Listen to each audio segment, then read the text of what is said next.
world to pattern themselves out.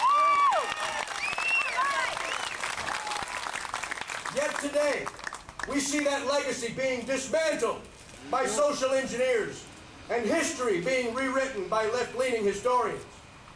Our pride, how many are proud to be an American? No. Our pride has been characterized as arrogance. Our military personnel have been characterized as terrorists. On the domestic front, we've gone from civil bipartisan discussions to a unilateral dismissal of the opinions of the conservative Christian right. Congressional insanity, like a runaway locomotive, has plowed through trillions of our dollars without the consent of the American people. Financial irresponsibility is rewarded with billions in bailouts, while the average American bears the burden through forced taxation. Without representation. They say we don't know what we're talking about. We live in an America that my grandfather would hardly recognize, and one that deeply troubles my 80-year-old father.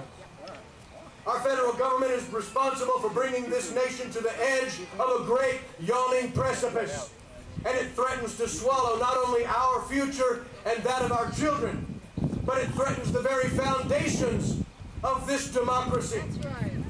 It's up to us to stop the madness in Washington, and our opportunity is not past. It's just ahead. Yes. The midterm elections are coming up in 2010, and we must not fail to let the voice of conservatism be heard. Let us today resolve that the 2010 election will be remembered as a fundamental turning point in the way that Washington responds to the will of the people. Yeah. Bernie Madoff stole billions of dollars from unsuspecting Americans, and for that crime, he was sentenced to 150 years in prison. Barack Obama and the Democrats in Congress have stolen trillions of dollars from generations of Americans yet to be born. And America has been sentenced to 150 years trying to recover from that.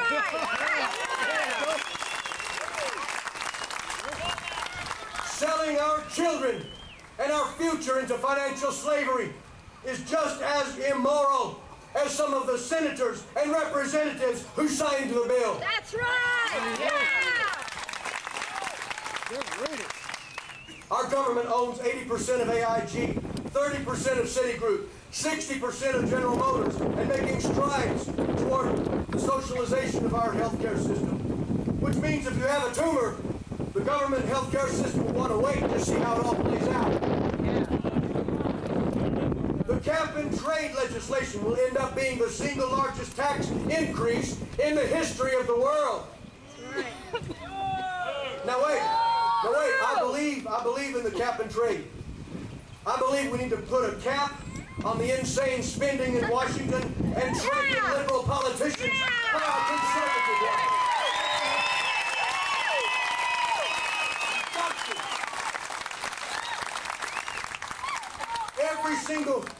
Every single promise the administration has made has been broken.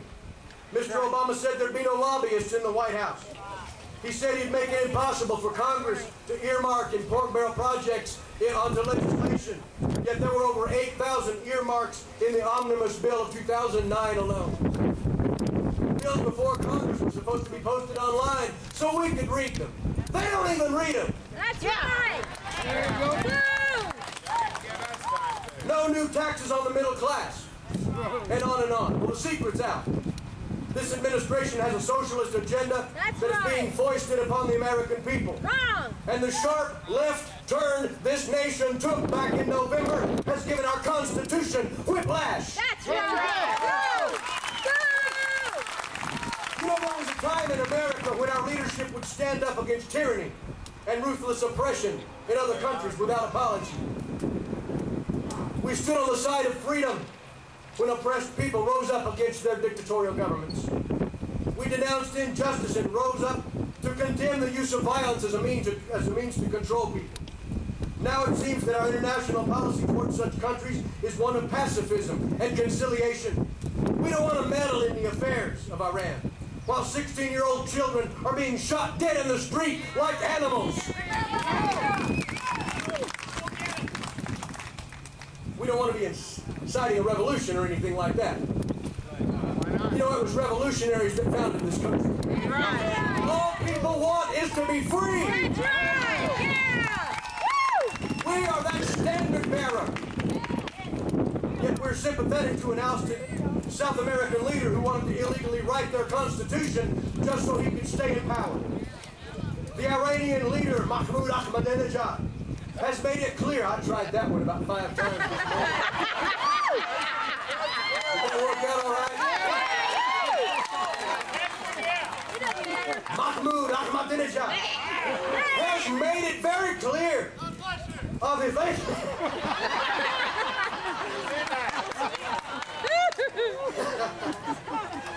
Americans are the most creative people in the world. He's made it clear his nuclear intentions toward Israel, and he don't like us either. Recently, North Korea's Kim Jong-il made the same threat toward the United States. I ask you, is this the time now in our history to call for the unilateral nuclear disarmament of the United States? How's that working for you? Mr. President, I'm going to send you this tape. You cannot sit down. You cannot reason with radical, communist, and theocratic dictators who are bent on bringing about the apocalypse. You cannot sit down at a table and reason with people like that. America needs to be strong.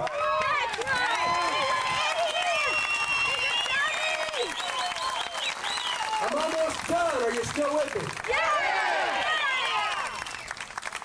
This country cried for change during the last presidential election.